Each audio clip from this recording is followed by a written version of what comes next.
Sud Radio Parlons Vrai chez Bourdin, 10h30, 12h30, Jean-Jacques Bourdin. Bonjour à toutes et à tous et merci d'être avec nous. 0826 300 300, vous avez l'habitude maintenant. C'est un plaisir de vous retrouver après une semaine d'interruption, le plaisir de vous retrouver ce matin, le plaisir de vous écouter. N'hésitez pas, dites-nous ce que vous vivez, racontez-nous. Vous aimez parler vrai, alors faites-le en direct sur Sud Radio, 0826 300 300. Nous allons évidemment tout au long de la semaine parler de la réforme des retraites. Emmanuel Macron doit-il retirer sa réforme? Les syndicats veulent bloquer le pays, les approuvez-vous? Est-ce irresponsable? Vous mobilisez-vous contre cette réforme? L'examen du texte se poursuit au Sénat. Est-ce la rue qui doit prendre le pouvoir? Allez-y, enseignants, dans l'énergie, les transports, les raffineries, où en est-on?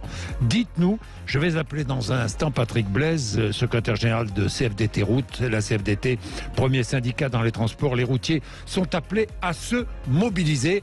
Dernier sondage IFOP, 32% des Français sont favorables à cette réforme des retraites et 68% sont contre. Est-ce que vous êtes pour ou contre?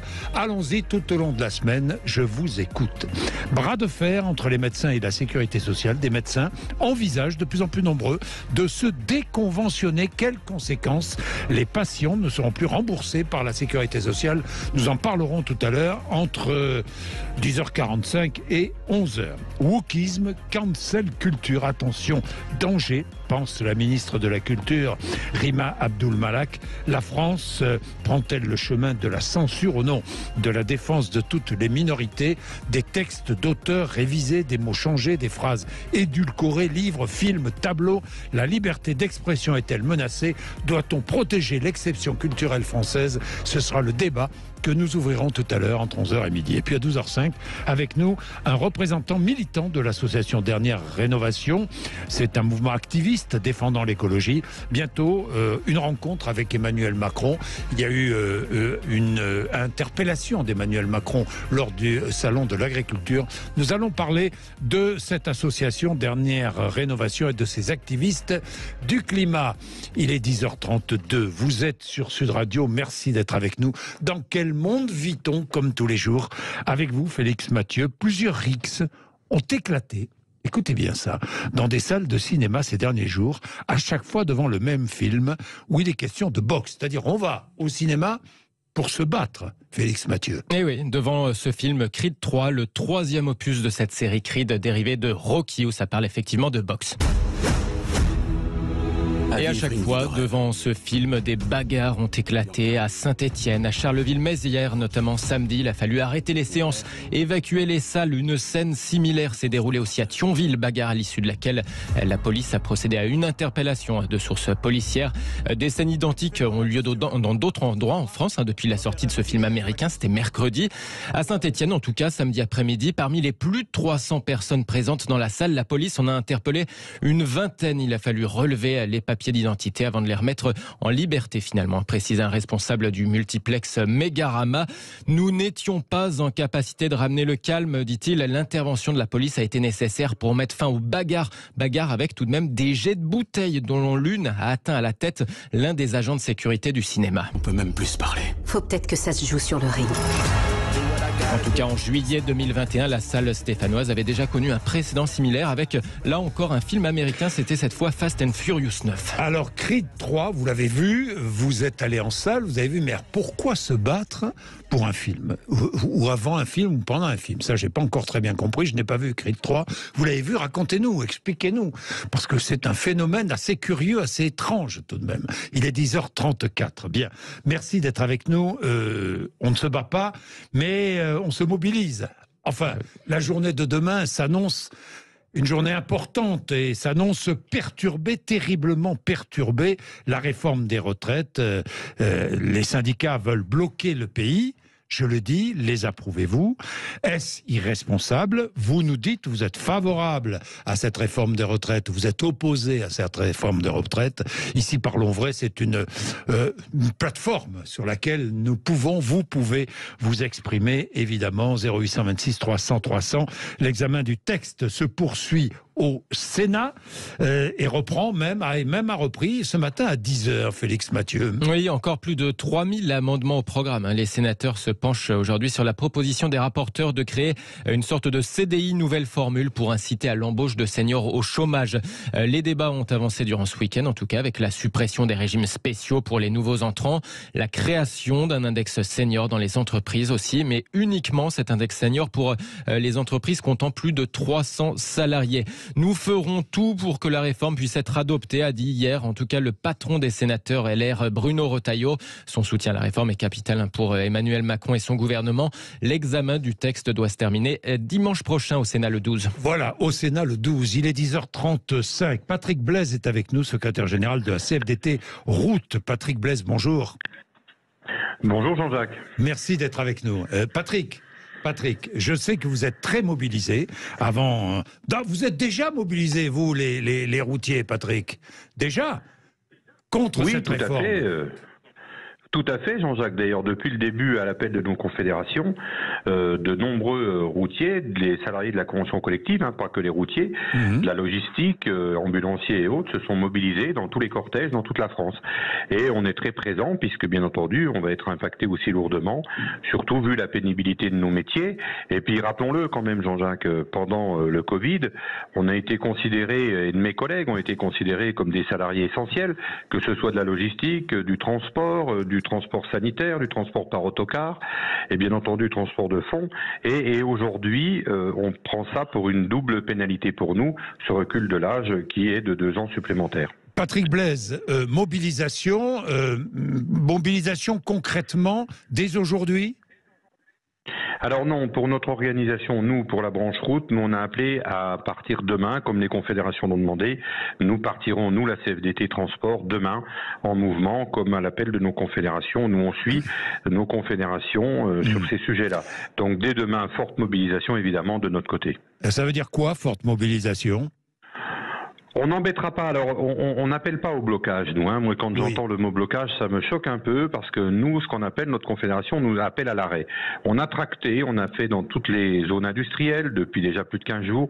On a essayé de mobiliser les salariés pour qu'ils se prennent en main eux-mêmes et qu'ils soient eux-mêmes à l'arrêt, c'est-à-dire se mettent en grève dès demain. On espère que nombreux seront présents parmi nous et nous serons dans tout ce qui est les zones logistiques, les centres routiers. Nous essayerons au maximum de ne pas gêner la population. Le but n'est pas recherché d'embêter ceux qui souhaitent rouler ou circuler ou se déplacer. C'est plus important pour nous de travailler au niveau de la profession. C'est pour ça qu'en ce qui concerne mon organisation, nous serons vraiment sur des endroits spécifiquement professionnels, mais on sera très nombreux et on sera dans toutes les régions, dans de nombreux points. Évidemment, ça pourra occasionner quelques gênes dès qu'on sort d'une zone à force de tracter, que cela pourra occasionner quelques perturbations légères de transport. Mais le but recherché n'est pas celui-là. Oui, blocage de plateformes logistiques, des barrages filtrants, des opérations escargots aussi ? Non, pas d'opération escargot, du filtrant pour les routiers, pour les professionnels. En ce qui nous concerne, non. Des filtrants pour les professionnels, les poids lourds, bien évidemment, pour expliquer aux conducteurs leur intérêt qu'ils ont que cette réforme ne passe pas, si on arrive à faire changer d'avis le gouvernement, qui est importante pour nos secteurs, car que, comme vous le savez, Jean-Jacques, tu le sais très bien, tu connais bien le monde du routier, que c'est quand même pas facile, c'est pénible, c'est notre profession, et reculer de 2 ans, c'est quand même lourd pour nous. Alors je rappelle que vous êtes leader du secteur, la CFDT Route, Patrick Blaise. Le gouvernement s'est engagé à maintenir votre dispositif le dispositif de congé de fin d'activité. De quoi s'agit-il ? Il s'agit de prendre en compte la pénibilité de votre travail avec une retraite plus tôt, aujourd'hui 57 ans. Alors si la réforme est mise en place, vous passez à 59, c'est cela ?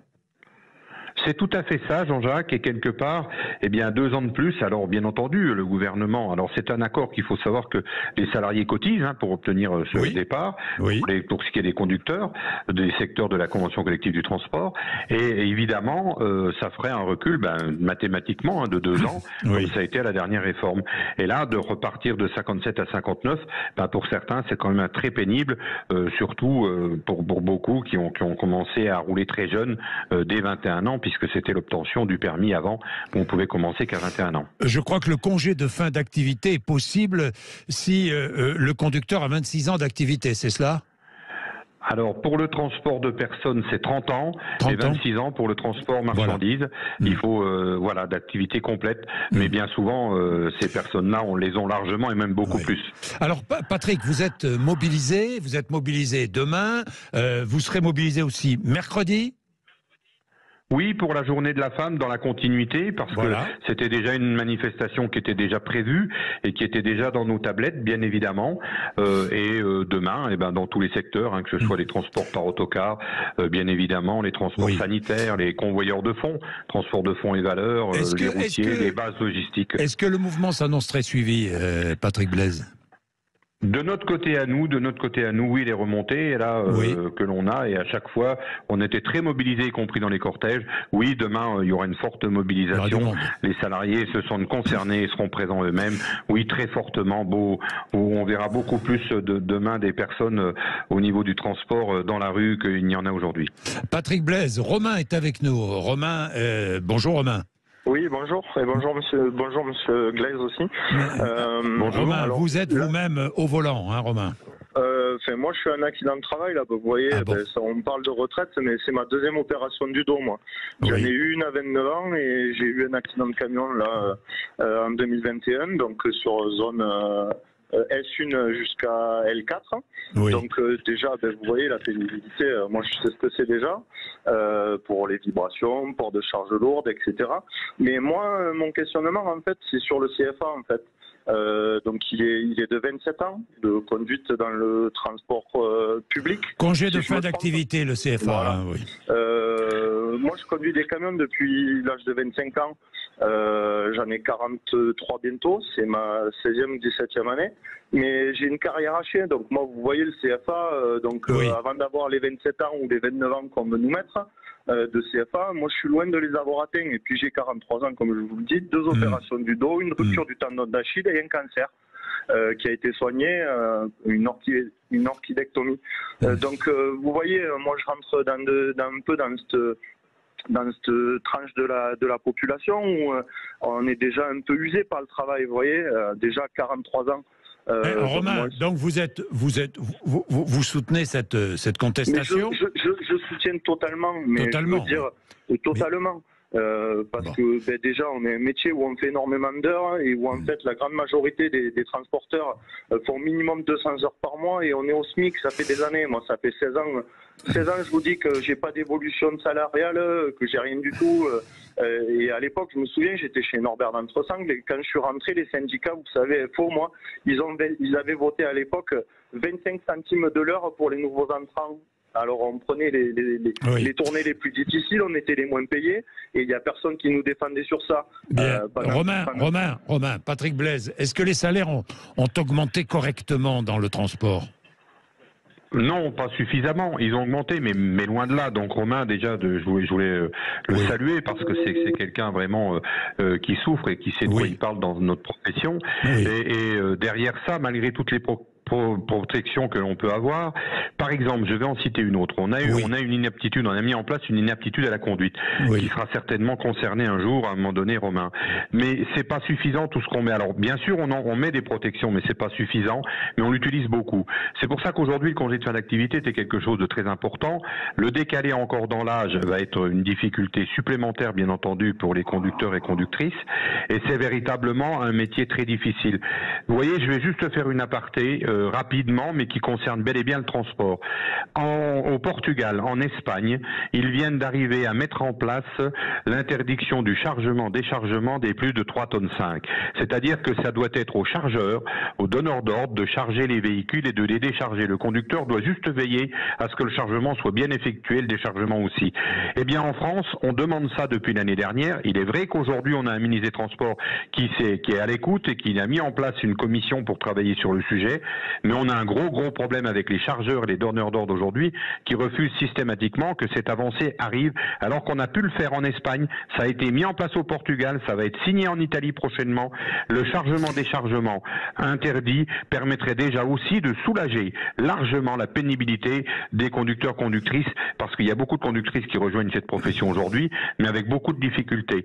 Et en plus de ça, donc toucher à l'âge de la retraite, qui va nous décaler notre congé de fin d'activité, c'est encore une problématique brique supplémentaire. Mais il est vrai que les salaires ne sont pas à la hauteur du travail que l'on fait, que les conducteurs font aujourd'hui, et il est vrai que c'est un manque, mais tout le monde est concerné là-dessus. Hein. Oui. C'est pas que les Patrick, employeurs, il y a les chargeurs qui sont concernés aussi. bien sûr. Patrick, j'ai une dernière question, Patrick, à vous poser. Si, au bout de 2 jours de mobilisation, de contestation, le gouvernement reste intransigeant, vous faites quoi ? Ben écoutez, c'est tout simple, hein, Jean-Jacques. On va continuer à suivre les appels des confédérations, parce que sur des sujets aussi importants, c'est pas une fédération transport qui peut décider. Nous, on est une confédération. Vous savez très bien comment on est structuré, Jean-Jacques. Et donc, de cette façon-là, on va suivre l'appel de nos confédérations et on continuera à suivre l'appel de notre confédération, bien évidemment, et à essayer de faire que cette réforme qui est injuste, eh bien, soit prise en compte et que l'État recule. Ce serait pas un désaveu de l'État hein, de prendre en compte la demande de ces salariés-là. Hein. Merci beaucoup Patrick Blaise. Merci d'avoir été avec nous en direct ce matin sur l'antenne de Sud Radio. Il est 11h moins le quart. Pour savoir et comprendre, le matin, ce n'est pas compliqué. Vous l'avez entendu, les conducteurs routiers qui entrent dans la danse à partir de demain, notamment la CFDT, premier syndicat hein, chez les transporteurs. Nous allons poursuivre. Vous réagissez 0826 300 300. Vous n'hésitez pas. Nous allons parler de cette 6e journée de mobilisation contre la réforme des retraites demain. La circulation des trains sera très perturbée. Félix Mathieu va nous en parler juste après la pub. Et ensuite, je vais changer de sujet. Bras de fer, un autre bras de fer entre les médecins et la sécurité sociale. Cette fois, de plus en plus de médecins envisagent de se déconventionner. Leurs patients, les conséquences, leurs patients ne seront plus remboursés par la sécurité sociale. Nous allons en parler juste après la pub. Il est 10h46. Sud Radio Parlons Vrai chez Bourdin, 10h30, 12h30, Jean-Jacques Bourdin. Des médecins sont en colère. Bras de fer entre les médecins et la sécurité sociale. Je vais y revenir dans un instant, mais je vous parle de la 6e journée de mobilisation contre la réforme des retraites. Demain, encore une fois, cette réforme des retraites. Est-ce que le gouvernement doit retirer sa réforme? Allez-y, dites-nous. Est-ce que vous approuvez les syndicats? Pas tous qui veulent bloquer le pays. Certains syndicats veulent bloquer le pays. Pas tous. Est-ce irresponsable à vos yeux? Allez-y, 0826 300 300. Je voudrais que nous ouvrions le débat, que nous organisions un véritable forum ici entre 10h30 et midi et demi dans Parlons Vrai chez Bourdin. Donc demain, la circulation des trains sera très perturbée. Félix Mathieu. Oui, un train sur 5 en moyenne pour les TGV Inouï et Ouigo ainsi que pour les TER selon la SNCF. Thalys et Eurostar sont aussi concernés avec 2 trains sur 3 en moyenne, des liaisons France-Allemagne et France-Espagne totalement interrompues. Du côté des intercités, il n'y aura aucune circulation de jour comme de nuit, à l'exception quand même d'un aller-retour Paris-Brive, de 2 allers-retours Paris-Clermont, trafic normal sur la liaison Toulouse-Andaille, mais par des quarts de substitution, précise la SNCF. Sur les lignes franciliennes, un train sur 3 va circuler sur les RER A et B, sur les lignes H, K, U, un train sur 5 sur les RER C et D, ainsi que sur les lignes J, L, N, R, un train sur 10 sur le RER E et la ligne P, des métros également très perturbés, hein, les métros qui fonctionneront pour la plupart des lignes seulement aux heures de pointe.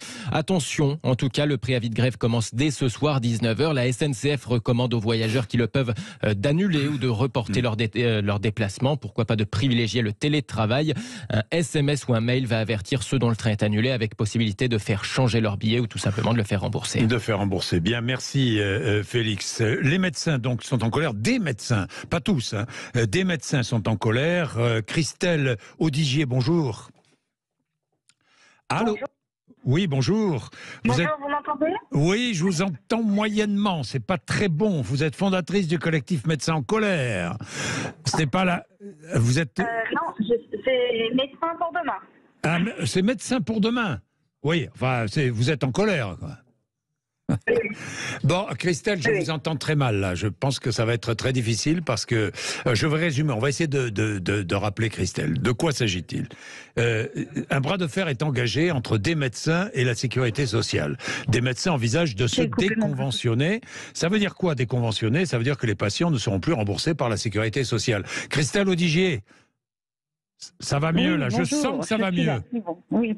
Ah ben voilà, c'est bien mieux. Alors donc, des médecins de plus en plus nombreux envisagent de se déconventionner. Vous l'envisagez, Christelle? Alors, non, pas du tout, puisque Médecins pour demain a pour vocation de défendre une convention, mais une convention juste.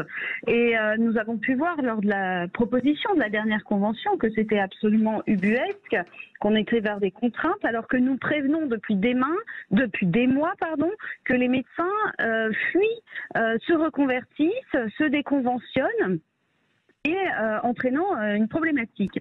Donc, nous sommes vraiment, clairement, ce qui se passe actuellement n'est que la conséquence de l'échec de ces négociations avec une convention qui a vraiment été unilatérale.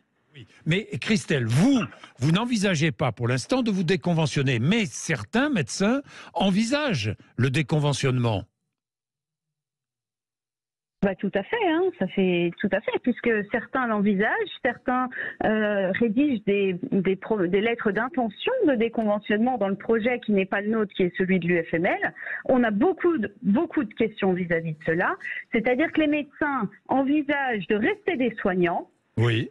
Mais plutôt, on est dans un contexte où le secteur 1 est maltraitant et extrêmement difficile également pour maintenir les cabinets médicaux à flot. Et donc les médecins préfèrent partir en secteur 3, mais continuer à soigner leurs patients, parce que le contexte actuel en France est dramatique en termes d'offre de soins. Ils préfèrent continuer à offrir du soin plutôt que devenir gardien de chef ou partir à l'étranger. Pardon, Christelle Odigier, là je vais vous arrêter, parce que si vous entrez en secteur 3 à honoraire libre, vous ne préférez pas soigner vos patients, vous allez soigner des patients qui ont les moyens de ne pas être remboursés.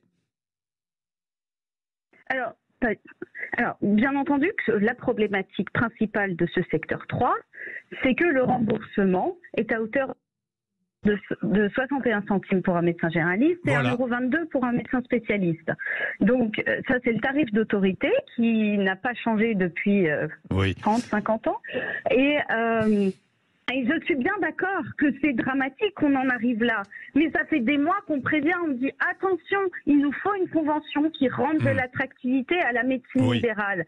Attention, incitez les médecins, il faut les revaloriser, les entreprises médicales ne tiennent plus. Et donc vous avez donc cette inégalité qui apparaît, et ça fait des mois que Médecins pour demain prévient et dit attention, et qui se bat pour que la convention soit juste. Et malheureusement, l'État ne nous a pas écoutés. Et nous sommes à présent au règlement arbitral, et ça va être de la responsabilité du ministère de la Santé de rédiger et de signer un règlement arbitral qui soit peut-être plus juste que ce qui a été envisagé pendant cette convention. Alors l'assurance maladie propose d'augmenter le tarif de la consultation de 1,50 €, un peu plus en contrepartie de contraintes nouvelles. Vous dites que c'est largement insuffisant. Tout à fait, tout à fait. Ça ne couvre même pas l'inflation, 26,50 €. Ça ne couvre même pas l'inflation. Et vous avez des médecins qui travaillent en moyenne 55 heures par semaine, et on leur dit, en plus, vous devez faire de la coordination. En plus, vous devez accueillir des internes. En plus, vous devez augmenter vos locaux et payer une assistance médicale. Mais ça couvre pas, les comptes sont pas bons, hein. C'est la raison pour laquelle... Dans 10 ans, on est dans un état encore plus catastrophique qu'aujourd'hui, hein. Je comprends, Christelle Odigier. Vous-même, vous hésitez, déconventionnement ou pas ? Ce n'est pas quelque chose que j'envisage à l'heure actuelle. Oui. C'est aller trop loin ? Allô ? C'est que je laisse sa chance aux prochaines négociations conventionnelles. J'ai compris. Merci beaucoup, Christelle Odigier. Merci. Il est 10h57, mais ça gronde parmi les médecins. Alors, si vous voulez réagir, 0826 300 300. Pourquoi est-ce que j'ai voulu évoquer ce sujet ? Pour une raison toute simple, c'est que là, les discussions sont au point mort. Il y a une médiation, évidemment, qui est engagée. Il va falloir trouver une solution, parce que ce sont les patients qui vont être les premières victimes. Parce que, imaginons que de plus en plus de médecins se déconventionnent, vous irez chez le médecin, vous ne serez plus remboursé par la sécurité sociale.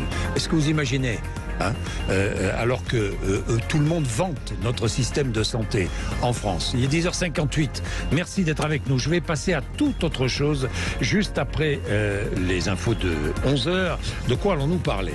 Nous allons parler de ce qui se passe, des dangers d'une tendance, le wokisme, la cancel culture. Attention, danger, c'est la ministre de la Culture elle-même, Rima Abdul-Malak, qui le dit. La France prend-elle le chemin de la censure au nom de la défense de toutes les minorités? Des textes d'auteurs, vous savez, qui sont révisés, des mots qui sont changés, des phrases édulcorées, livres, films, tableaux, tout le monde y passe. La liberté d'expression est-elle menacée? Doit-on protéger l'exception culturelle française? Nous allons en parler. Débat entre 11h et midi sur l'antenne de Sud Radio.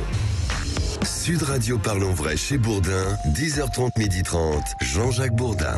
Nous allons ouvrir le débat autour de la cancel culture, les déprogrammations, le wokisme, enfin bon. La ministre de la Culture, Rima Abdul-Malak, pense qu'il y a danger. Elle redoute de voir la France prendre le chemin américain de la censure de livres, de la censure de films ou de tableaux, alors qu'en Amérique du Nord, offensé est devenu blasphème. C'est ce que souligne Michel Guérin, rédacteur en chef au Monde, dans une chronique remarquée, publiée récemment. Une guerre culturelle est-elle engagée? Nous allons ouvrir le débat. Les exemples se multiplient, des textes d'auteurs célèbres sont révisés, des mots changés, des phrases édulcorées pour ne pas heurter telle ou telle sensibilité. S'agit-il d'une censure? Le débat est ouvert avec nos trois invités par ordre alphabétique. Richard Fremder, qui est historien. Bonjour Richard. Bonjour Jean. Merci d'être avec nous. Christophe Rioux, journaliste et écrivain. Bonjour. Merci d'être là. Et Louis Georgetin, ancien président du Conseil représentatif des associations noires de France et professeur ès-lettres. Bonjour. Bonjour. Merci docteur ès-lettres et professeur de lettres. Merci d'être avec nous tous les trois. Nous avons en ligne aussi notre confrère Lucas Jakubovics. Bonjour Lucas. Bonjour, est-ce que vous m'entendez bien? Mais oui, je vous entends très bien, Lucas. Parfait. Vous êtes rédacteur en chef Décideur Magazine. C'est bien cela. Alors, vous avez ému, si je puis dire, vous avez ému les réseaux sociaux, Lucas, parce que vous avez lancé une... Si je dis que c'est une absurdité, vous me dites quoi? C'est une absurdité volontaire. Qu'avez-vous fait sur les réseaux sociaux, Lucas? J'ai fait le pire des crimes apparemment possible sur les réseaux sociaux au règne le premier degré. J'ai fait une blague. J'ai fait croire jeudi après-midi que les éditions qui éditaient Astérix et Obélix en anglais allaient remanier tous les albums pour cacher les sangliers parce que ça heurtait les protecteurs des animaux, oui. Et que le terme de nanisme et d'obésité d'Obélix était problématique. Voilà, oui. C'était ça la blague. Sachant que c'est pas une fake news parce que j'avais sourcé la source et j'avais dit que c'était Tullus Detritus, qui est un personnage de la Zizanie. Oui. Voilà. Ouais. Et que c'était l'éditeur anglais d'Astérix et Obélix. C'était l'éditeur anglais, oui. L'éditeur anglais qui avait opéré ce gommage en quelque sorte. Voilà. Bon. Et Lucas, donc ça a provoqué immédiatement des quantités de réactions. Voilà, ça s'est fait en plusieurs temps. Alors en fait, le premier lot de réactions, c'était des gens qui étaient, qui ont compris que c'était de l'humour, qui ont rigolé. Et ce qui ressortait aussi, et c'est ça le plus préoccupant, c'est que les gens avaient intériorisé le fait que c'était possible et que ça risquait tout à fait d'arriver aux États-Unis, en Angleterre et ensuite en France. Donc ça, c'est vraiment ce qui m'a le plus frappé, c'est que les gens ont trouvé ça drôle, d'accord, mais aussi possible. Donc pour moi, ça c'était le plus important. Oui, et possible de supprimer des scènes de sangliers où l'on voit des sangliers rôtir ou des scènes de chasse, symbole de maltraitance animale. Tout à fait. Écoutez, ça s'est fait pour Roald Dahl, c'est en train de se faire pour James Bond. Moi, j'ai fait cette blague avant tout, en fait, dans un esprit citoyen. C'est-à-dire que moi, en tant que citoyen, mais aussi journaliste, ce qui m'horripile en ce moment, c'est effectivement, et on en parle beaucoup, la censure des œuvres d'art, BD, romans, etc. C'est toujours le même cheminement. C'est une minorité d'idéologues qui sont vraiment très très minoritaires, mais très très outranciers, qui font la pression sur les acteurs de la culture, sur les musées, sur les éditeurs, pour en fait vers quelque chose qui est totalement orwellien au sens propre du terme, c'est changer le passé pour que ce soit conforme au canon du présent. Ce que les gens ne comprennent pas, c'est que ce type de, on va dire, de posture intellectuelle, ça a déjà existé, et ça existe encore dans les régimes totalitaires, par exemple islamistes, où on cache par exemple le corps des femmes, on contrôle les mœurs dans l'art. C'est les autodafés nazis aussi. Et voilà, ça a vraiment existé, et ça me choque que ça se fasse en France, en Europe, dans l'indifférence générale. Eh ben, vous lancez le débat, hein, vous lancez le débat. Mais Lucas Jakubowicz, terminé sur les réactions, donc beaucoup de réactions incroyables sur les réseaux sociaux. Et alors aussi le pire, et ça quand même c'est vraiment préoccupant, c'est que dans les 20 minutes qui ont suivi le canular, il y a des personnalités intellectuelles, publiques, parfois de premier plan, qui l'ont retweeté et qui l'ont pris au pied de la lettre. Il y a des députés du Rassemblement National, il y a des responsables de LR, beaucoup de gens de chez Reconquête, mais aussi des gens du PS, des intellectuels, des membres de think tank. Il y a même des journaux qui ont commencé à écrire des brèves sur le sujet, sans prendre la peine de vérifier si c'est un canular ou pas.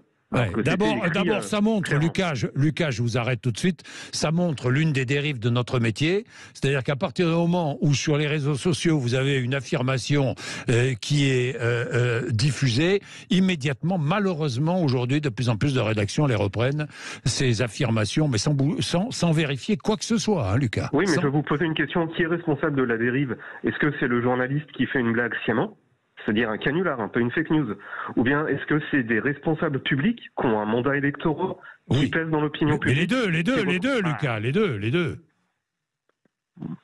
Lucas.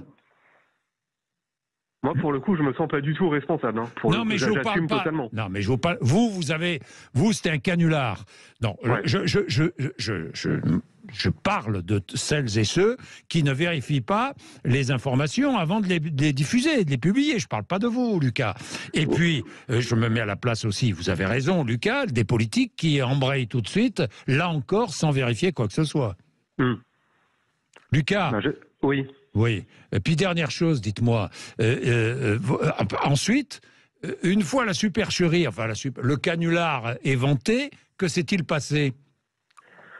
D'abord, le canular, il n'a pas été éventé parce qu'il était explicitement indiqué. Ce qui s'est passé, c'est ce qui se passe toujours sur les réseaux sociaux, c'est que pendant 2 jours, il y a du buzz, il y a des gens qui se félicitent, il y a des gens qui insultent, il y a des gens qui reprennent l'info, etc. Ça fait parler. Ce qui s'est passé quand même, c'est que beaucoup de médias ont repris l'info, l'ont mise en avant. Les éditeurs de Lucky Luke, de Tintin, d'Astérix ont été obligés de se mouiller et de dire publiquement que, en tout cas en langue française, et aussi en langue anglaise quand ils ont les droits, jamais ils retoucheront aux œuvres. Donc pour moi, c'est le plus important. Oui, qu'ils ne retoucheront jamais aux œuvres. Bon, merci. Merci, Lucas. Vous avez fait votre effet dans tous les cas. Hein. Oui, j'imaginais pas que ça prendrait une telle ampleur, mais c'est un exercice sociologique assez intéressant, on va dire. C'est vrai, je suis d'accord. Merci Lucas Jakubowicz, merci à vous. Il n'y a pas de quoi. Merci d'être intervenu. Qu'en pensez-vous? Quelle réaction? Qui veut commencer? Christophe Rioux. Oui, vous avez parlé de guerre culturelle en citant effectivement un article. Moi, je pense aussi que la dimension que l'on sous-estime, c'est la guerre économique. C'est la dimension économique de ces sujets. C'est-à-dire que c'est sciemment que tout ça est organisé aussi à travers des stratégies économiques, voire marketing. Et si on prend peut-être un exemple qui est celui de Roald Dahl... Alors, on va expliquer, puisque vous voulez prendre l'exemple. Mais on va entrer dans l'exemple Roald Dahl, mais sur ce qu'a fait, ce que signifie... l'initiative prise par mon confrère, qu'en pensez-vous? Il a eu raison ou pas de faire ça? Il a montré... Qu'est-ce qu'il a montré en prenant cette initiative?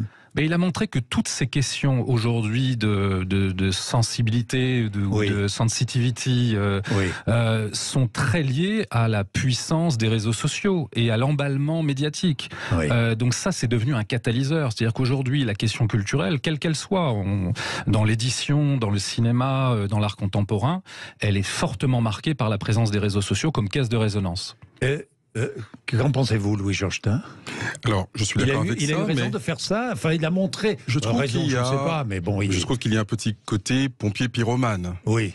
C'est-à-dire, j'allume l'incendie et je montre qu'il y a un problème, que les gens ne vérifient pas. Alors, c'est vrai qu'il y a un problème, mais il le renforce. Oui. Donc, je trouve qu'il y a un peu un double jeu dans cette histoire. Il est bien content d'avoir fait le buzz. Mais enfin, c'est significatif, quand même. C'est révélateur, mais c'est pas une surprise. C'est pas une surprise, on le savait déjà. Mais je pense qu'il y avait vraiment une volonté de faire le buzz. Et en plus, comme il est journaliste, moi, ça me gêne un peu parce que des gens font confiance à la profession de journaliste, normalement. Et quand un journaliste fait une fake news... je trouve que c'est pas le plus, ça n'aide pas la crédibilité des médias dont nous avons besoin. Non, mais ça, je vous rejoins, Louis Georgetin. Richard Fremder. Je trouve que ça commence très fort, parce qu'on a là toute la synthèse en fait de la société d'aujourd'hui. C'est-à-dire qu'effectivement, on veut aller vite, on n'est pas dans la cancel culture, on est dans la fast-food culture. C'est-à-dire, je balance une info, que je sois journaliste ou n'importe qui. Effectivement, c'est pire, je trouve, quand on est journaliste, parce qu'on a déjà moins confiance dans les journalistes. Alors là, c'est de pire en pire. On est dans le complotisme. Ensuite, il n'y a aucune vérification des autres journalistes derrière, ce qui est de pire en pire, et c'est effectivement ce qui se passe aujourd'hui, parce qu'on doit aller le plus vite possible pour sortir l'info le premier, et plus c'est idiot, plus ça passe, dirais-je, et puis ensuite les politiques s'y mettent, ce qui est encore pire. Défaut de culture, mais quand vous continuez, effectivement, et on est dans le sujet, si vous continuez, vous faites venir un historien, moi je vais être le méchant de service, mais moi j'ai besoin du livre, j'ai besoin de la base originale, pas du livre réécrit. Si vous continuez à réécrire des livres et à mettre 3 mots de vocabulaire, vous aurez une société qui n'aura que 3 mots de vocabulaire et qui n'aura que des réactions, on va dire, barbares, rapides, idiotes. Bien. On est dans le sujet. Il est 11h15, nous allons entrer dans le sujet et nous allons prendre l'exemple Roald Dahl tout de suite, puisque qui n'a pas lu quand il était enfant, qui n'a pas eu un enfant qui a lu Roald Dahl, auteur de Charlie et la chocolaterie, du BGG, le bon gros géant. Allez, parce que pourquoi est-ce qu'on va parler de Roald Dahl? Eh bien parce que certains textes ont été modifiés. Il est 11h15, à tout de suite. Sud Radio Parlons Vrai chez Bourdin, 10h30, 12h30, Jean-Jacques Bourdin. Bien, des textes d'auteurs célèbres révisés, des mots changés, des phrases édulcorées. Avant d'entrer dans l'exemple Roald Dahl, ça s'est multiplié ces derniers temps, vous qui observez tout cela, vous êtes des experts. Est-ce que ça s'est multiplié? Ça se multiplie en ce moment. Est-ce que les exemples se multiplient? Dites-nous, Christophe. Ça n'est pas tout à fait nouveau, puisqu'on a déjà eu des précédents, si on regarde même historiquement dans le temps long. Et puis, il est clair que, on a eu le Club des 5, il y a quelques temps, on a eu Agatha Christie, on a eu Joseph Conrad, on a eu... Qu'est-ce qui s'est passé avec Agatha Christie? On avait changé, on avait modifié un peu? On avait effectivement modifié le titre, et ça m'a beaucoup fait penser... Et Dix Petits Nègres. Exactement, et ça m'a beaucoup fait penser aussi à cette formule... Dix Petits Nègres, on l'a appelé comment? Ils étaient 10. Ils étaient 10, oui. Et ça m'a fait penser justement à la formule d'Umberto Eco qui dit assez justement un titre doit embrouiller les idées. Pour le coup, ce titre a vraiment embrouillé les idées. C'est toute la question de l'intégrité même du titre et de le modifier. Mais il y a d'autres éléments. Le Club des 5 qui a perdu son passé simple et des changements comme ceux de Roald Dahl qui sont extrêmement importants. Roald Dahl, j'explique, auteur de Charlie et la chocolaterie, de BGG, le bon gros géant. Tu as un petit exemple. Ton éponge n'est plus terriblement grosse et flasque, mais devient une vieille brute méchante. Elle n'est plus grosse et flasque. Oui, parce que flasque, c'est peut-être un peu compliqué pour des jeunes, et puis ça choque. C'est parce que c'est compliqué, le mot, ou c'est parce que flasque, évidemment, c'est... Mais tout est compliqué à partir du moment où on a l'impression que ça va gêner certains qui peut-être ne comprennent pas ou qui seront gênés en termes d'ethnie, en termes de politique, en termes de tout. On a peur de tout. On a peur de tout, Louis Georgetin? Il faut resituer ces débats dans la très longue durée. C'est ce que vous disiez, Monsieur Rioux, parce que ça a toujours existé. Oui. C'est-à-dire que la littérature a toujours été une réécriture. Par exemple, les contes. Oui. Eh bien, les contes sont un fond mythologique. Les contes de Grimm, d'Anderson, de Perrault ont été réécrits. Cendrillon, par exemple, on en a compté au moins 345 versions. Et parfois, on disait, parce que dans la version de Perrault ou de Grimm, par exemple, à la fin, les sœurs, elles sont mutilées, elles se coupent les orteils. Et on dit aujourd'hui, c'est un peu compliqué. Dans la version allemande, figurez-vous que les sœurs, elles sont sur des chaussures brûlantes. Elles sont punies, elles meurent, en fait, comme ça. Évidemment, pour des enfants d'aujourd'hui, on ne voudrait pas mettre des choses comme ça. Donc, il y a toujours eu des versions... En tout cas, aujourd'hui, personne ne fait ça. Personne ne fait ça. Personne ne fait ça. Ouais. Donc, ce que je veux dire par là, c'est que dans beaucoup de cas, notamment en littérature de jeunesse, il est très difficile d'identifier un fond, une origine, parce que ce sont des textes qui ont circulé et il y a 345 versions de Cendrillon. Donc, quand vous dites qu'il faut respecter l'auteur, oui, mais lequel? Oui, mais lequel? Il y a un autre exemple, c'est Blanche-Neige et les 7 nains. Hein. Le baiser, le prince doit embrasser d'un baiser d'amour véritable pour que Blanche-Neige se libère du maléfice. du maléfice de la méchante reine. Alors, il paraît que ce baiser, c'est une création de Disney en 1937. Mais c'est pour ça que je dis que toutes ces œuvres, en fait, ont vécu. Ça n'existe pas. Donc souvent, on se dit, il faut respecter l'auteur, mais des auteurs, il y en a beaucoup. Moi, j'ai lu, par exemple, Homère en 6e, dans une version pour enfants. C'est-à-dire qu'on a considéré que l'Iliade, c'était trop compliqué. J'ai lu une version pour enfants, ce qui ne m'a pas empêché de lire après le texte original. Donc, ça fait très très longtemps. Jules Verne, par exemple, la plupart des enfants l'ont lu dans des versions raccourcies. Oui, mais là c'est parce qu'on considérait que c'était trop compliqué. Voilà. Les raisons pour lesquelles certains textes sont revisités. Quand vous publiez Jules Verne dans une version divisée par 2, il y a beaucoup de choses qui disparaissent. Oui, moi, ce que je dis, c'est qu'au fond, on a toujours écrit. Moi, ce que j'aimerais simplement, c'est la transparence. Oui. C'est-à-dire que quelqu'un qui dit « je vais changer le texte », j'ai envie de dire, sur le fond, ça ne me gêne pas. Oui. J'aimerais juste le savoir. Oui. J'aimerais juste savoir dans une introduction, une préface, ce qui a été changé. Et le débat, pour moi, ne porte pas sur le fait qu'on ait changé ou pas, mais pourquoi on a voulu changer. Et il y a de bonnes ou de mauvaises raisons. Si on dit « on va changer Homère », tout en le précisant, pour qu'il soit plus accessible à la jeunesse, je dis « c'est une bonne idée ». Si on dit on va changer tel autre texte par rapport à telle sensibilité, je dis il faut débattre au cas par cas. Donc je n'en ferai pas un débat de fond, de principe, je veux dire, parce que ça s'est toujours fait. Simplement, on le fait souvent sans dire. Je prends un exemple simple. Les sonnets de Shakespeare, qui sont pour la plupart des sonnets homosexuels, homo-érotiques. Eh bien, pendant des siècles, on les a transcrits en changeant les hi en she. Donc il n'était plus amoureux d'un homme et d'une femme. Mais on ne le disait pas. On ne le disait pas. Alors si on avait dit dans une préface, l'homosexualité ne nous convient pas, on a changé, etc. Bon, à la limite. Mais non. On n'avait pas dit. On avait occulté, on avait trafiqué l'œuvre. Là, c'est gênant. Donc, vous voyez, moi ce qui me gêne plus, c'est l'absence de transparence. Parce qu'on a toujours écrit, mais on ne le dit pas toujours. Bah alors, oui, mais Louis-Georges Tin, lorsque dans les romans de Ian Fleming, le créateur de James Bond, on change les textes, par exemple les références à la couleur de peau noire qui sont supprimées, une peau couleur chocolat, on supprime cette phrase-là, ou des yeux en amande, on supprime aussi cette phrase-là. Ça vous choque ou pas qu'on la supprime? Si on ne dit pas dans une introduction, dans une préface, nous avons fait des modifications pour telle ou telle raison, là ça me choque. Si on précise les raisons pour lesquelles on le fait, je dis ça ouvre un débat intéressant. Qu'est-ce que vous en pensez, Richard Fremder?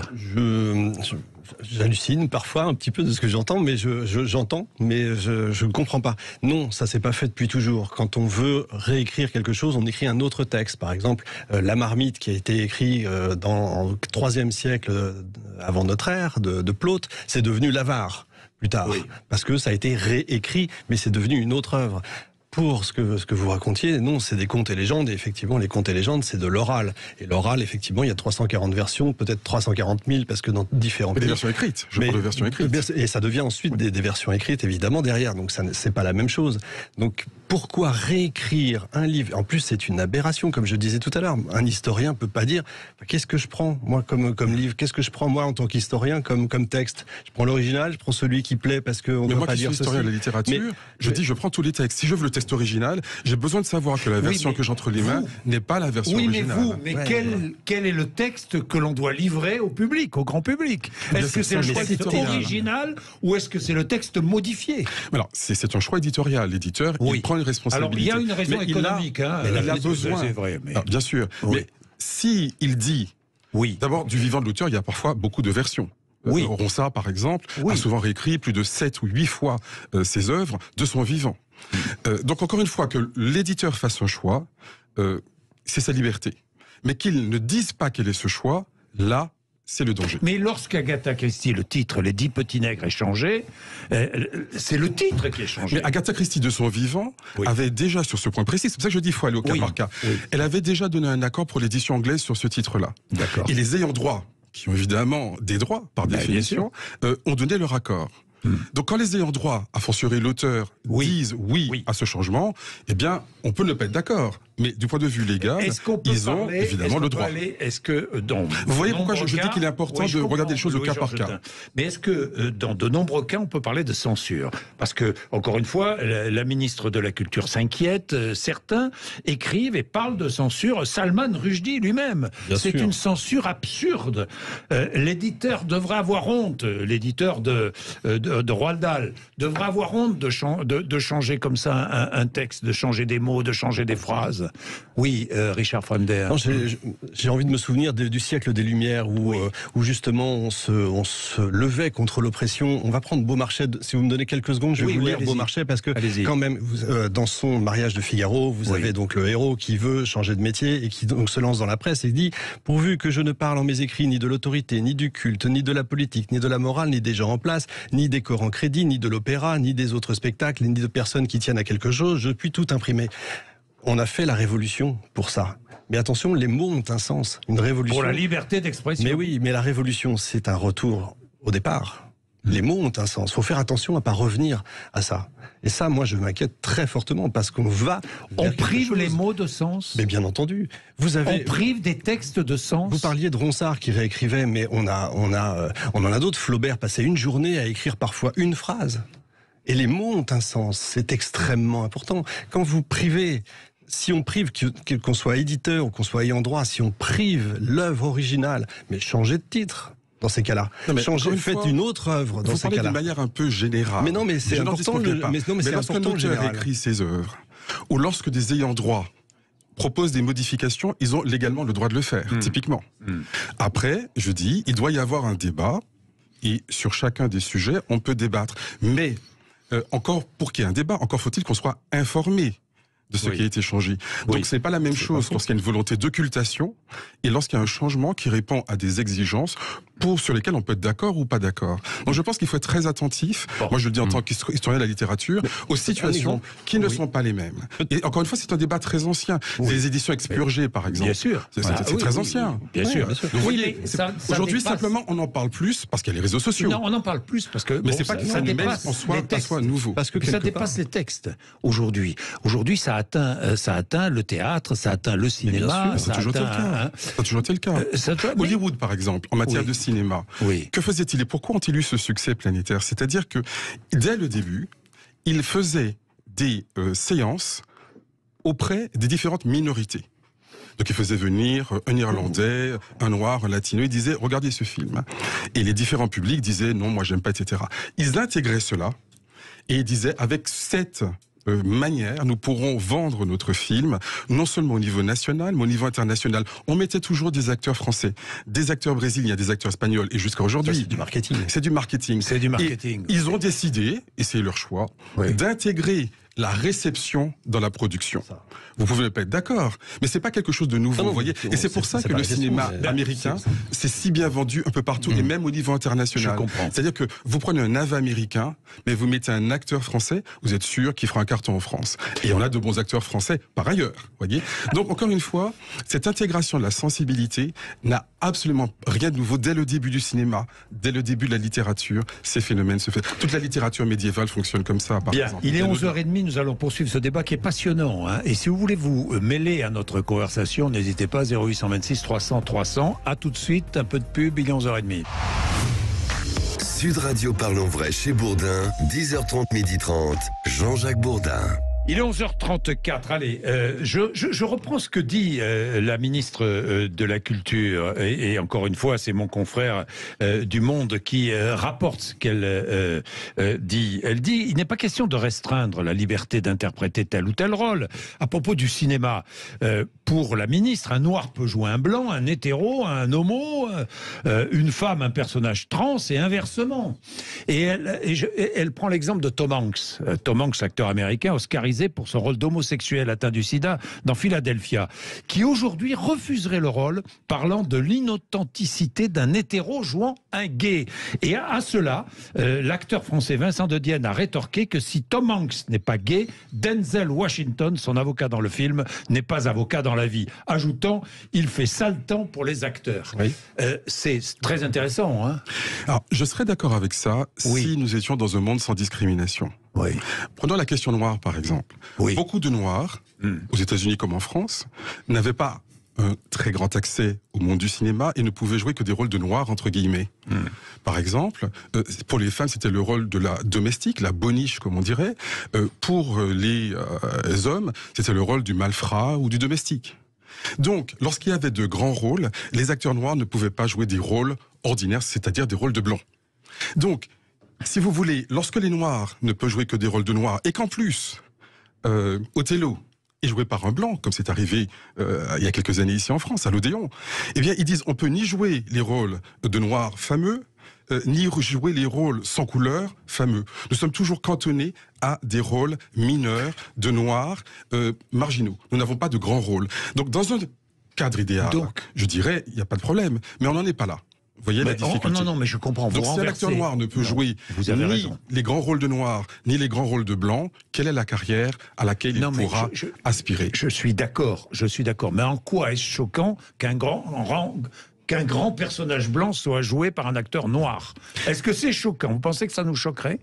Eh bien, c'est ça qui a été testé, par exemple, dans les chroniques de Bridgerton, qui se passe dans la royauté anglaise, tout le monde a vu, avec des acteurs noirs, ce qui est évidemment complètement fantaisiste. Au début, les gens étaient choqués, et je crois qu'après quelques minutes, ils ne voient plus la couleur. Il faut dire qu'il est exceptionnel, l'acteur. L'acteur est exceptionnel. C'est ça qu'on retient. Oui. Et c'est intéressant parce qu'ils disent finalement un noir peut jouer un rôle de blanc, parce que la reine Victoria était blanche, mais il y a une actrice noire. Mais certains ne veulent pas. Certains ne veulent pas, c'est ça le problème. Certains ne veulent pas qu'un noir joue un rôle de blanc, mais exactement. Et du coup, dans la communauté noire, comme dans la communauté blanche. Mais en réaction. Parce que des noirs se disent, si nous ne pouvons pas jouer des rôles de blancs, pourquoi est-ce qu'on voudrait autoriser des blancs à jouer des rôles de noirs? Mais si tout le monde pouvait jouer n'importe quel rôle du moment qu'il est un grand acteur, le problème serait réglé. Ça vous choque qu'un hétéro joue un rôle de gay? Je ferai la même réponse. Mais regardez Omar Sy, par exemple. Omar Sy dans Arsène Lupin. Il joue même pas le rôle d'Arsène Lupin. Il joue le rôle de quelqu'un qui aime Arsène Lupin. Mais aussitôt que les gens ont su qu'il y avait un film qui s'appelle Arsène Lupin, dans lequel Omar Sy joue le rôle principal, ça a été évidemment polémique sur polémique, le wokisme, etc. Or, même si Omar Sy jouait le rôle d'Arsène Lupin, pourquoi pas? Oui, Christophe Rioux. Oui, on le voit bien que depuis Othello et Orson Welles, on voit bien que tout ça a agité il y a eu de grands débats autour de tous ces sujets et que la question, c'est la contextualisation. C'est évidemment la question du contexte. Et je reviendrai à l'exemple qu'on évoquait tout à l'heure, qui était celui des contes. C'est un peu la même chose. C'est-à-dire que aujourd'hui, le vrai danger, au-delà de la censure qu'on a citée ou soulignée, qui me semble, dans un certain nombre de cas, assez éloigné. Voilà, on peut avoir de l'autocensure. En revanche, c'est la charge même, la puissance. Si je reprends l'exemple des contes, il ne faut pas oublier qu'un psychanalyste comme Bruno Bettelheim, dans sa psychanalyse des contes de fées, assigné aux contes une puissance cathartique d'émotion et que édulcorer ses œuvres est un risque majeur. Pardon, mais un livre, ça aide à grandir, ça aide les enfants à apprendre. On ne peut pas édulcorer un texte sous prétexte. Je ne sais pas, moi. Les enfants ont besoin Bien sûr. De réalité. C'est pas au bon vouloir. Quand vous supprimez de la comtesse de Ségur une partie du baptême parce que il y a le baptême et donc on peut pas l'étudier dans les écoles laïques. On en arrive à quelque chose qui est pas normal. Or, ce qui est grave, à mon sens, c'est que sous prétexte d'égalité pour tous, on va en arriver à des gens qui, nous, on a eu la chance d'aller à l'université, donc on a des enfants, donc on peut dire, tu vas lire plutôt celui-ci, donc l'original, et donc on va avoir une véritable inégalité des chances. Sous prétexte d'égalité, ça n'a pas de sens. Alors, j'ai lu un autre texte, attendez, je vais le citer, texte de Laure Murat, je ne sais pas si vous la connaissez, qui est historienne, essayiste, professeure de littérature à l'Université de Californie à Los Angeles, et qui dit, attention, on ne réécrit pas l'histoire, dit-on, c'est ce qu'elle a écrit, or rien n'est plus faux. On passe son temps à réviser nos jugements, à découvrir de nouveaux éléments, à fournir des interprétations inédites. La cancel culture, à qui il est reproché de sortir les choses de leur contexte et d'imposer un regard manichéen sur le passé, braque le projecteur sur des aspects le plus souvent liés à l'histoire coloniale dans le but de rééquilibrer un récit jugé mythique, partial, incomplet, pour mieux s'en émanciper. Elle défend. Alors, moi, je suis d'accord avec ce que dit Laure Murat. Je vais prendre l'exemple très fameux de Tintin au Congo.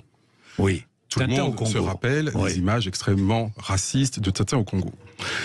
Les ayants droit, donc la maison d'édition, dans l'édition anglaise, a proposé une introduction expliquant le contexte de l'époque. Ce qui me semble une très bonne formule. Oui, c'est très bien, ça. Bien sûr. Lecran, à l'époque j'en étais président, avait demandé exactement la même chose dans la version française. La maison d'édition l'a refusé. Donc nous n'avons jamais demandé que l'on supprime Tintin au Congo ou qu'on le réécrive. On disait, il faut mettre un contexte, vous avez parlé tout à l'heure de contexte à juste titre, et on se demande pourquoi dans le contexte français ils ont refusé alors que dans le contexte anglais ils l'ont fait. Vous voyez, le problème il est là. C'est pour ça que je dis que nous devons être attentifs aux situations, parce que la situation de Tata au Congo n'est pas la même que celle de Hergé, n'est pas la même que celle des contes de Grimm, n'est pas la même que celle d'Homère dont je parlais, etc. Et dans l'emballement médiatique, on est souvent guidé par des préoccupations idéologiques et pourquoi pas, et on mélange tout.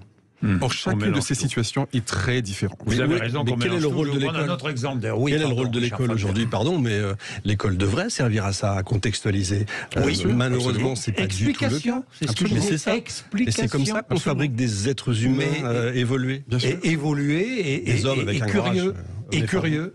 Madeleine, tiens, Madeleine. Oui, bonjour. Oui, Madeleine, vous allez bien, Madeleine. Merci d'être avec nous. Oui, bonjour, très bien. Merci pour vos émissions. Hein. C'est vraiment extraordinaire. Merci, Madeleine. Moi, je voulais dire, moi, je suis de l'ancienne génération. Hein, et je pense que la France doit garder sa liberté d'expression. Alors, j'ai beaucoup aimé votre dernier interlocuteur en n'étant pas manichéen. Et je pense qu'il faut qu'il y ait un groupe. Je pense que c'est l'État peut-être pour avoir un groupe pour que l'école, pour que tout ça soit bien mis en perspective, parce qu'on va arriver effectivement. On garde le texte originel et quand il faut mettre en perspective, on met en perspective. Exactement. Il faut arriver à ce que les gamins comprennent, à ce que les gens comprennent. Les gens manquent de culture actuellement et l'école, ça devient terrible, quoi. Oui, vous avez raison, Madeleine. La France doit rester la France. Hein. On n'est pas l'Amérique, on n'est pas l'Angleterre. Hein. Là, on est bien d'accord. C'est d'ailleurs un peu l'unanimité autour de l'exception. Parlons de les fameuses... Ah non, vous n'êtes pas d'accord, Louis-Georges Tin? Merci, Madeleine. Chaque pays est une exception. Culturelle française. Chaque pays est une exception. Oui, chaque pays est une exception. Parce que le mot exceptionnel a deux sens. Soit on veut dire unique, soit on veut dire supérieur. Mais dites-moi, je fais attention aux mots. Tiens, pour mettre un peu pour animer notre débat, Churchill. On connaît tous, moi j'ai beaucoup lu Churchill, évidemment, Churchill, l'inégalité des races, il en a fait des déclarations, on le sait. Sa statue qui a été taguée, par exemple, raciste, on a mis sur sa statue. Vous comprenez ça ou pas? Alors concernant Churchill, il ne s'agit pas simplement de déclarations. Oui. Il faut se rappeler que pendant la Seconde Guerre mondiale, il a organisé une famine en Inde qui a causé la mort de 3 millions de personnes. C'est un crime contre l'humanité. Il y a plus que les déclarations. Les Russes ont fait la même chose en Ukraine. Il y a un très bon documentaire qui a été fait. Donc, c'est un crime contre l'humanité. En URSS, pas qu'en Ukraine, mais bon. Voilà. Oui. Vous avez raison. Oui. Donc, c'est un autre débat, mais qui est assez proche. Vous avez raison. Et lorsque on a l'exaltation de ces personnages historiques qui ont commis des crimes contre l'humanité, nous avons le même problème en France. Napoléon. Quand j'étais président du CRAN, nous avons fait campagne, par exemple. Nous avons fait. Attendez. Sur Colbert, vous avez la statue de Colbert. Vous savez qu'il est celui qui a préparé le Code Noir, celui qui a fondé la Compagnie des Indes, qui était une compagnie esclavagiste. Quand vous avez sa statue devant l'Assemblée, sous l'écriteau liberté, égalité, fraternité, alors qu'il était l'ennemi de la liberté, l'ennemi de l'égalité, l'ennemi de la fraternité. C'est un problème. Faut-il casser la statue? Je dis non. Faut-il la garder devant l'Assemblée? Je dis non. Je dis il faut la mettre dans un musée. Mais précisément. Pourquoi est-ce que vous ne la gardez pas devant l'Assemblée avec une explication? Même ça a été refusé. Mais même ça a été refusé. Juste une explication équilibrée. Mais même ça a été refusé. Vous voyez, Monsieur Macron a dit on touche à rien. Le président de l'Assemblée a dit la même chose. Donc même ça, vous voyez, puisqu'on avait dit la même chose sur Tintin. Donc on pourrait faire la même chose. Même ça a été refusé. Vous voyez, c'est à ça qu'on sert, c'est à ça que je sers, finalement, à remettre dans le contexte. Les historiens, Mais oui, heureusement qu'on est là pour contextualiser. Quand on dit les gens, ils veulent tout casser, etc., je dis non. Nous voulons expliquer. Mais précisément, ceux qui en face ont ce discours idéologique sont les premiers à refuser toute explication. Lorsqu'on sait que l'Élysée a été un palais qui a été acheté par le plus grand esclavagiste de l'histoire de France. Oui, c'était surtout Qui est-ce qui le sait? Oui. J'ai créé une tribune pour le dire, ça a été confirmé, c'était sur France Culture. Monsieur Macron qui a toujours dit il faut regarder la vérité en face, mais il n'a rien regardé du tout. Et les yeux, évidemment, aveugles, ne voient rien. Donc on pourrait avoir un lieu... Non, pas du tout. On peut avoir un lieu à l'Élysée, ou sur le site de l'Élysée, qui dit voilà l'historique, mais nous avons avancé, l'esclavage a été aboli, etc. C'est pas compliqué. Non, ça je suis d'accord. Et comment vous expliquez qu'on ait détruit la statue de Victor Schœlcher? Alors à ce moment-là, est-ce que c'est pas un manque de culture et d'éducation? Alors, en Martinique, qui est celui que je redis parce que c'est pas, mais c'est celui qui quand même a aboli l'esclavage. Ça n'a pas de sens. Alors, moi je ne l'aurais pas fait. Non, mais je passe pas vous. Tout à fait, bien sûr, mais je précise. La raison pour laquelle les gens... Enfin, au fond, le message a été maladroit, je pense. Même si sur le fond, je suis d'accord, mais je n'aurais pas fait ça. Ce que les gens ont voulu condamner en Martinique, ce n'est pas Schœlcher, mais le schœlcherisme. C'est-à-dire que dans toutes les rues de la Martinique, le lycée Schellcher, la ville de Cherchel, la maternité Schellcher, et on célèbre toujours, comme on dit, le grand sauveur blanc. Oui. Alors que les libérateurs martiniquais, qui sont nombreux, vous avez Delgrès, vous avez une quantité d'autres, eh bien, ne sont jamais célébrés. Donc au fond, les gens n'ont pas voulu dire Schellcher était un salopard, ils ont voulu dire il y en a marre de la célébration permanente des héros blancs, et il y en a, alors que les héros noirs ne sont pas. Mais je suis d'accord qu'en faisant cela, c'était peut-être mal compris. Donc il fallait le faire autrement. On en revient à ce qu'on disait tout à l'heure. Le fond, il était bon. On en revient à ce qu'on disait tout à l'heure. Quand on n'a plus de vocabulaire, on devient, entre guillemets, barbare, on devient violent. Mais comme on peut, dans certains pays, cacher la nudité de tel ou tel statut, par exemple. Oui, non, mais c'est ridicule. Mais oui, bien sûr. Mais oui. Vous avez c'est évident, vous avez la danse de Carpeau sur l'opéra, là, qu'on adore tous, qui a été, on a balancé de l'encre dessus. Ce sont des pratiques très anciennes. Mais bien sûr. C'est aussi vieux que le christianisme. Les œuvres sont là pour choquer. On a vraiment un télescopage qu'on regarde, que ce soit l'acte de déboulonner ou les réécritures. On voit bien qu'on a un télescopage entre un temps long, le temps de l'art et de la littérature sous toutes les formes artistiques et culturelles, et un temps court qui est celui de sensibilité parfois exacerbée. Oui. Et ce télescopage temporel fait que on a une forme parfois de radicalité. Avec ce télescopage. Je vais peut-être revenir sur une chose, vous disiez tout à l'heure, l'histoire, on la revisite, il faut la revisiter l'histoire. L'histoire c'est une science et toutes les sciences doivent être remises tout le temps à plat, à zéro, il faut aller chercher. Moi je passe mon temps à déboulonner des statues pour les remonter le plus près possible. C'est la découverte l'histoire. Mais bien sûr, et il faut essayer d'être à chaque fois au plus près de la vérité, c'est pas facile. Évidemment. Il est 11h47, allez, petite pub et nous terminons ce débat passionnant. D'ailleurs, je vous remercie, 0826 300 300, vous n'hésitez pas, à tout de suite. Sud Radio Parlons Vrai chez Bourdin, 10h30, 12h30, Jean-Jacques Bourdin. Wokisme, cancel culture, déprogrammation, la ministre de la Culture pense qu'il y a danger, nous en parlons ce matin. Alors, en Amérique du Nord, offenser est devenu blasphème. C'est ce que dit la ministre de la Culture. Vous êtes d'accord? Offenser est devenu blasphème, non? Je crois qu'elle exagère. Oui. Elle faisait référence à un certain nombre de réformes qui ont eu lieu dans les Oscars.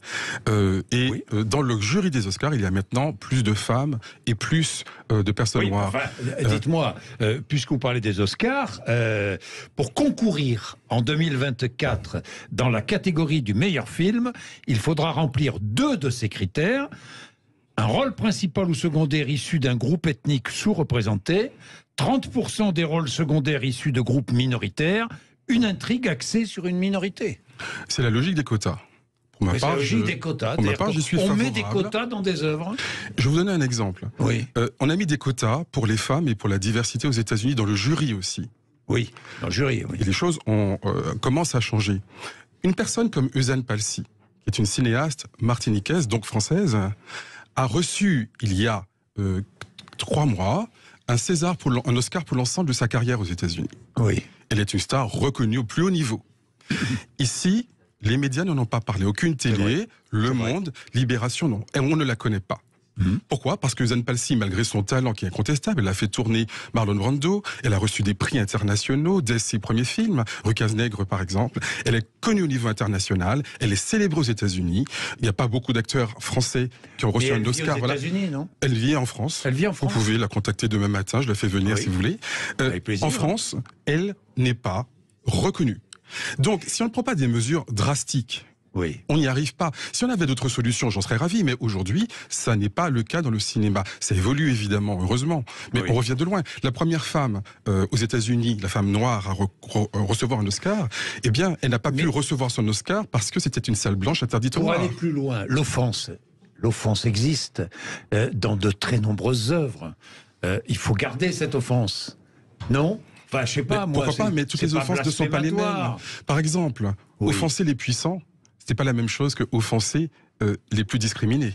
Oui. Vous comprenez? Un film, une œuvre de Tartuffe, le Tartuffe de Molière, c'est offenser les puissants. Oui. Nous devons soutenir cela. Oui. Quand Molière écrit Les femmes savantes pour se moquer des femmes qui veulent faire des sciences, c'est pas la même chose. Alors, est-ce qu'il faut censurer les femmes savantes? Bien sûr que non. J'enseignais les femmes savantes, mais j'explique qu'il y a à l'époque ce qu'on appelle la querelle des femmes. Beaucoup de femmes et d'hommes se battent pour que les femmes aient accès à l'éducation. Mais on ne doit pas toucher aux femmes savantes. Et on enseigne les femmes savantes en mentionnant que Molière s'inscrit dans ce débat en prenant une position qui va à l'encontre de l'accès des femmes à l'éducation. Non, parce que certains demandent la censure. Certains le demandent. Mais voyez bien que c'est pas ce que je dis. Oui, en tout cas, moi, ce que je trouve intéressant, c'est que au début, nous étions dans un débat ici ou dans la société qui ressemblait à un débat pour ou contre, et non tout le monde est pour la liberté, etc. etc. Du moment qu'on entre dans les contextes qui sont très différents les uns des autres, là, je pense qu'on sort de l'idéologie et on entre dans la réflexion. Et c'est l'intérêt de ce débat. Sortir de l'idéologie, ça m'intéresse beaucoup. Et c'est l'intérêt de ce débat. Et la dame, je la remercie, elle disait, il faut sortir du manichéisme, elle disait que l'interlocuteur précédent, je crois que c'est moi, permettait de sortir cela, et je crois que c'est ça, parce que ça n'aide pas à penser. Quand on est dans un schéma, on est pour ou contre l'américanisation, le Rocky, ceci, cela, non. Voyons les cas qui sont très différents. Quand un auteur de son vivant change les choses, c'est pas la même chose quand un ayant droit. Nous n'avons pas le même regard sur les œuvres qu'un Américain ou qu'un. Ben non, mais exactement. Oui, justement, on parlait quotas, on parlait représentation des minorités. Là encore, moi j'en reviens à l'économie qui me semble être une clé centrale, fondamentale. Aujourd'hui, on le voit, dans l'édition par exemple qu'on a cité au tout début, mais on le retrouve aussi dans le cinéma, on était dans des logiques de déclinaison où on déclinait un format, on passait du grand format aux poches, ensuite on est passé à des diversifications en allant du livre vers l'audiovisuel. Aujourd'hui, on est dans l'hypersegmentation. On travaille la logique de niche. Et donc, la stratégie des industries culturelles et créatives, celle qu'on appelle les ICC aujourd'hui, c'est vraiment de viser des segments de population de plus en plus différenciés. La culture n'a rien inventé, ça existait déjà dans le domaine du luxe et de la cosmétique, avec l'ethnocosmétique par exemple, où vous avez des produits adaptés en fonction des types de peau. Donc on adapte le produit, l'œuvre, à l'air du temps. On l'adapte à l'air du temps et on l'adapte dans des logiques de niche. Regardez un film comme Intouchable, qui, comme on le sait bien sûr, est un des films les plus réussis, qui a eu le plus d'audience en France. Au fond, ce film n'était pas du tout bankable. Au départ, les deux personnages principaux, un homme au fauteuil roulant, un jeune noir des banlieues, etc. Mais les producteurs de ce film se sont dit, ce sont des gens qu'on ne voit pas beaucoup à la télévision. Donnons-leur une place centrale. Eh bien, je crois que beaucoup de gens se sont reconnus dans ce film. Parce que précisément, on voyait ce qu'on ne voit pas. Le cinéma français, parfois, il se passe dans 3 arrondissements parisiens. Là, les gens ont dit, tiens, c'est différent. Et cette logique commerciale que vous avez évoquée à juste titre, eh bien, elle peut être intéressante. C'est une logique d'inclusion, je dirais même c'est une logique républicaine. Oui, Richard Fander. Moi, je suis aussi chef d'entreprise. J'ai le choix quand j'ai des clients, soit effectivement, je parlais de culture fast-food, donc soit je leur vends de la merde parce que je sais que c'est facile, je peux leur faire rapidement, soit je me dis, j'aime pas la culture pour tous. L'idée de la culture, de rabaisser la culture pour tout le monde, c'est pas le sens. Moi, j'aime essayer d'élever les gens vers la culture.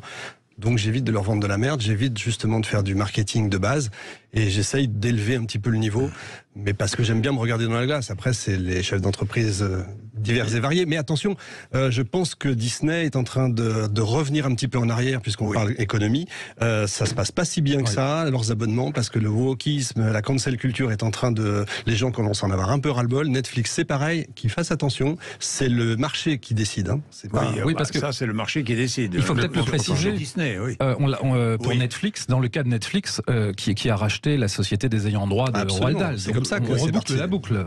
C'est-à-dire que les GAFAM, ou en tout cas un certain nombre d'acteurs économiques comme Netflix ou Disney qu'on vient de citer, sont vraiment au cœur de cette stratégie. En tout cas, je plaide pour la complexité et qu'on sorte de l'idéologie dans ces débats qui n'aident pas à penser. Tout à fait d'accord. Merci à tous les trois d'être venus nous voir pour débattre sur un sujet que je trouve très, très intéressant, qui mérite réflexion dans tous les cas. Et vous avez été nombreux, je sais, à appeler. J'ai pas pu vous prendre tous, malheureusement, à l'antenne. Merci, il est 11h57.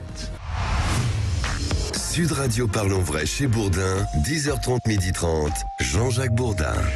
Il est 12h13. Je suis heureux de donner la parole à Thibaut. Thibaut qui est avec nous ce matin, qui est un militant de Dernière Rénovation. Bonjour Thibaut. Bonjour Jean-Jacques. Merci d'être avec nous. Dernière Rénovation, expliquez-nous. C'est un mouvement activiste qui défend l'environnement. Expliquez-nous exactement. Quel est l'objectif et je parle de Dernière Rénovation, pourquoi ? Parce que dernièrement, l'un de vos militants, que vous connaissez bien, a interpellé le président de la République. C'était au Salon de l'Agriculture. le président de la République, la discussion ne s'est pas tellement engagée. C'est vrai que le militant a posé des questions au président de la République et il n'a pas attendu la réponse. Et il est parti.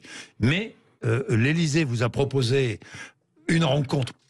Vous ne seriez pas seul, il y aurait d'autres mouvements défendant l'environnement, une rencontre. Oui, enfin, pour l'instant, vous n'avez reçu aucune invitation, c'est cela, Thibault ?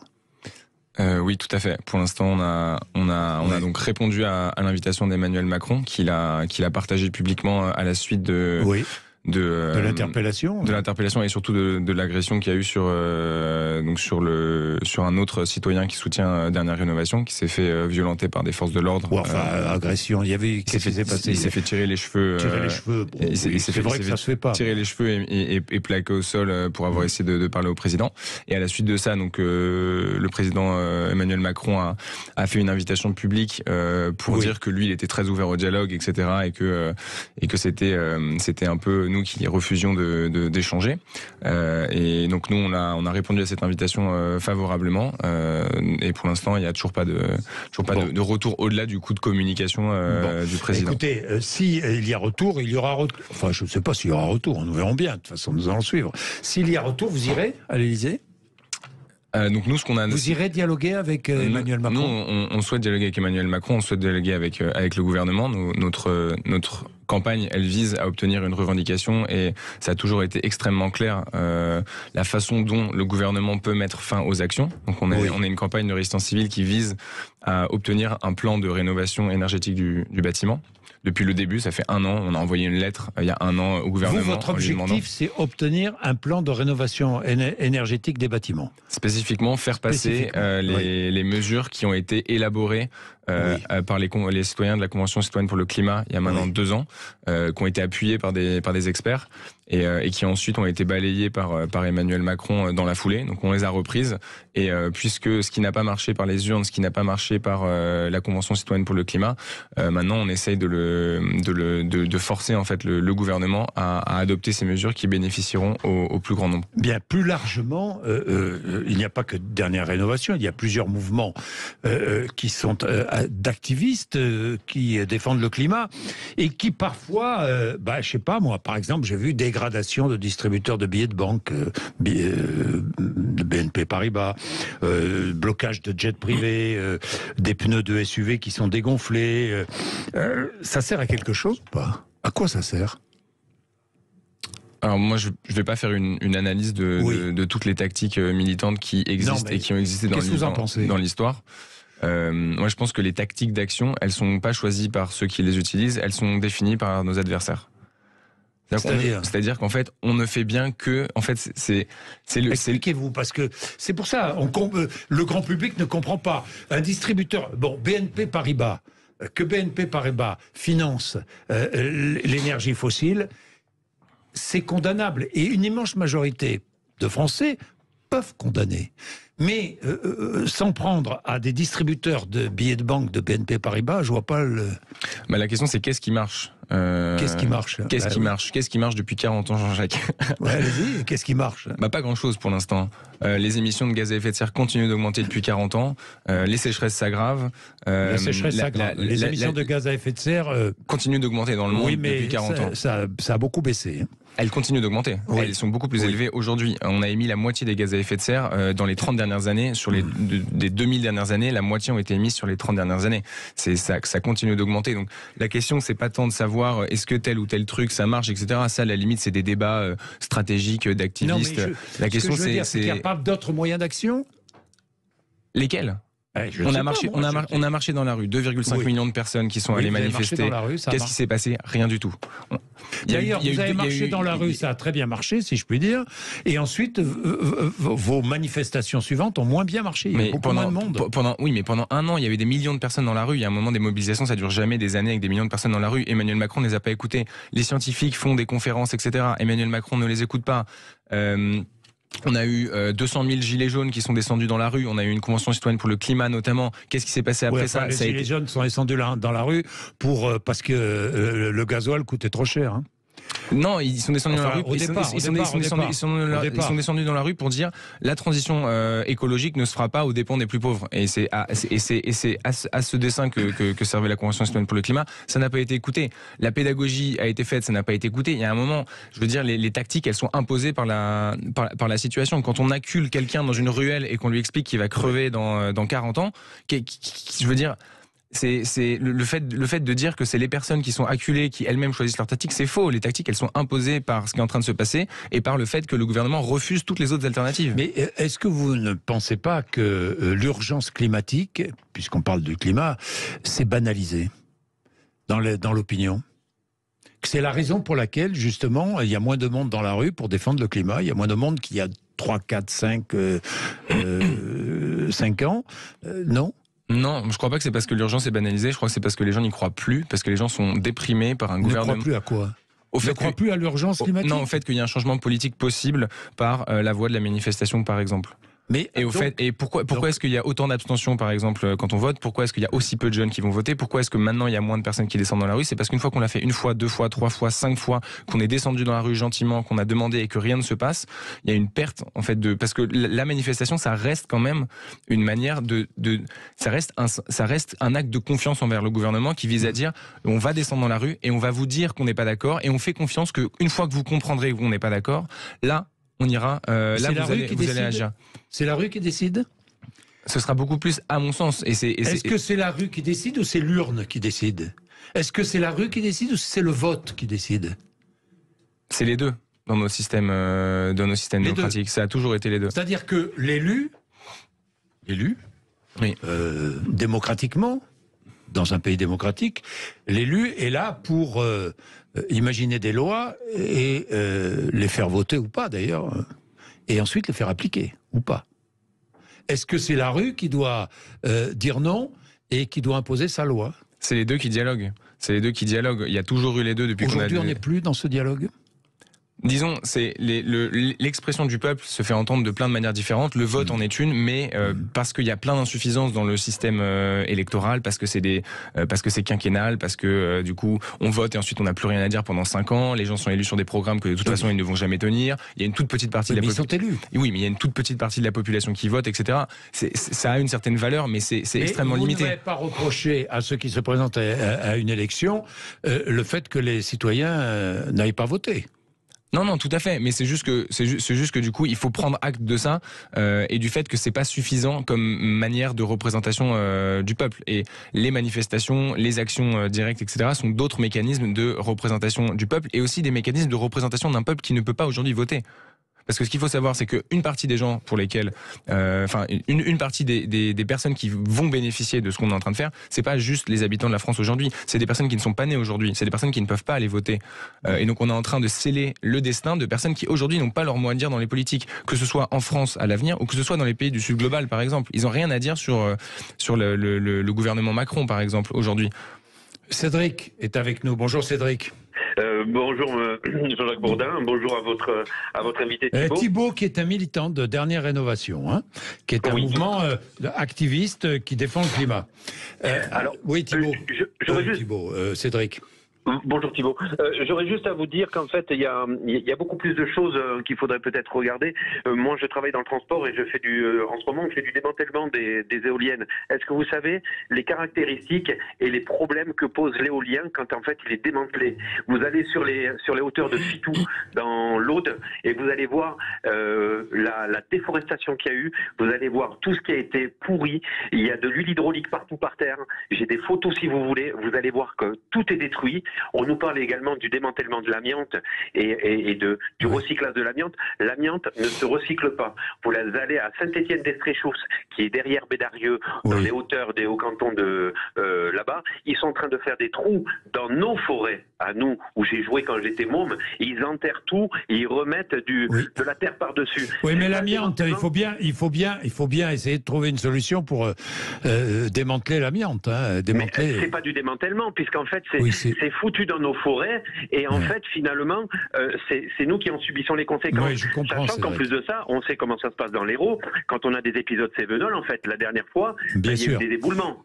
Parce qu'en fait, finalement, il n'y a plus rien qui tient, puisqu'ils enlèvent les arbres pour faire des trous, pour pouvoir mettre l'amiante dedans. Et tout ça, j'ai des photos, j'ai des vidéos, j'ai tout.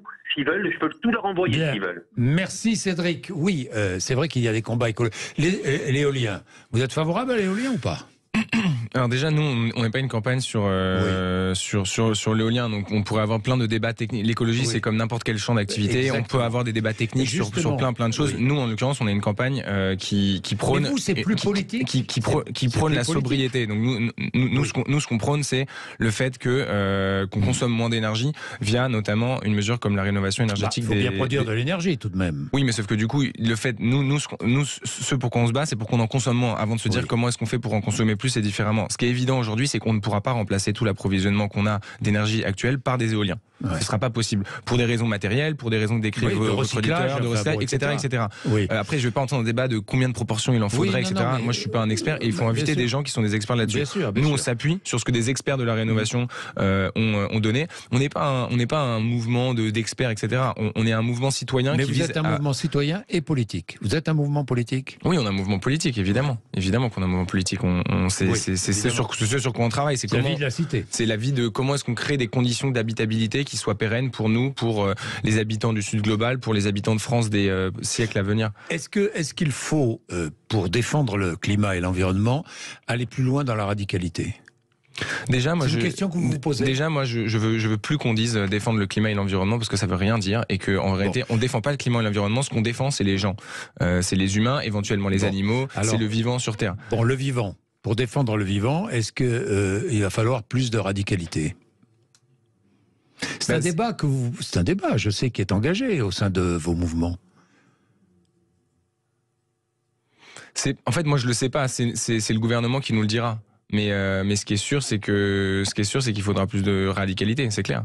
C'est le gouvernement qui le dira. Si le gouvernement ne prend pas les mesures que vous exigez, vous devenez plus radicaux. En fait, quand on regarde dans l'histoire, le fait que des mouvements se radicalisent, ça vient jamais du fait des gens eux-mêmes qui se disent il faut être radical, c'est génial, vous avez raison. Radical. Vous avez raison. C'est-à-dire, est-ce qu'on a raison ? Je vous pose la question. Est-ce que vous avez raison dans votre combat ?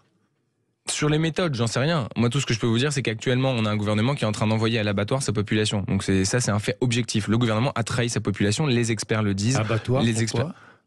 Parce qu'il est en train de créer des conditions dans lesquelles on ne pourra plus vivre.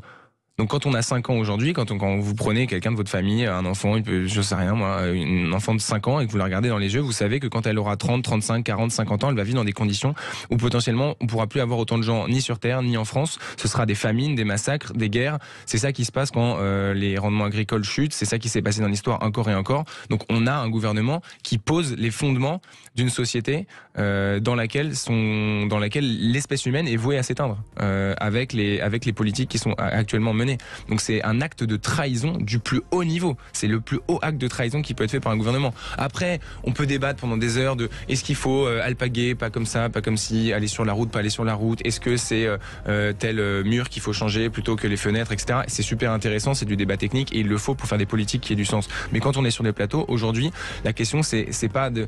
On est dans une maison qui est en train de brûler, il y a l'alarme qui est en train de résonner, on peut passer des heures à dire est-ce qu'il vaudrait mieux la sonnerie comme ci de l'alarme ou la sonnerie comme ça ? Est-ce que c'est plutôt avec des petites harpes ou avec des tambours ? On s'en fout, la question c'est que c'est ça qui est en train de se passer, c'est objectif. Donc c'est pas est-ce que j'ai raison, c'est un fait. Le fait qu'on est en train d'envoyer la population mondiale vers une mort certaine. Merci à vous Thibault, merci d'avoir exposé, défendu votre point de vue, vos idées. 12h27, André Berkoff.